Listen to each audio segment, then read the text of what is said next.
আয়াত ৭৯ ওয়াল্লাযী হুয়া ইউতঈমুনি ওয়া ইয়াসকিন। অনুবাদ, আর তিনি আমাকে খাওয়ান ও পান করান। আয়াত ৮০ ওয়াইযা মারিদতু ফাহুয়া ইয়াশফিন। অনুবাদ, এবং রোগাক্রান্ত হলে তিনি আমাকে আরোগ্য দান করেন। ১ নং ফুটনোট।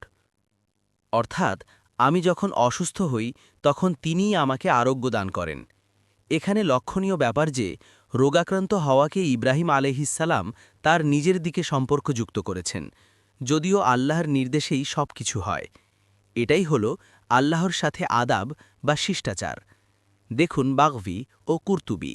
আয়াত ৮১ ওয়াল্লাযী ইউমীতুনি সুম্মা ইউহয়ীন। অনুবাদ, আর তিনি আমার মৃত্যু ঘটাবেন, তারপর আমাকে পুনর্জীবিত করবেন। আয়াত ৮২ ওয়াল্লাযী আতমাউ আন ইয়াগফিরা লি খতীআতি ইয়াউমাদ্দীন। অনুবাদ, এবং যার কাছে আশা করি যে তিনি কিয়ামতের দিন আমার অপরাধ ক্ষমা করে দেবেন।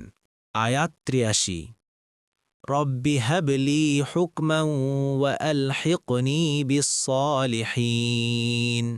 অনুবাদ, হে আমার রব, আমাকে প্রজ্ঞা দান করুন এবং সৎকর্মশীলদের সাথে মিলিয়ে দিন। আয়াত ৮৪ ওয়াজআল লি লিসানা সিদকিন ফিল আখিরিন।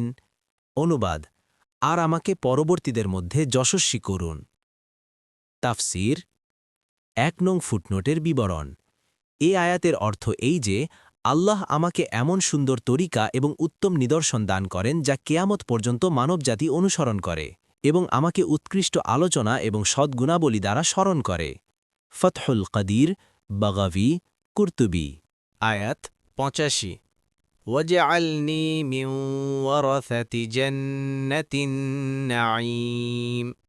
অনুবাদ, এবং আমাকে সুখময় জান্নাতের অধিকারীদের অন্তর্ভুক্ত করুন।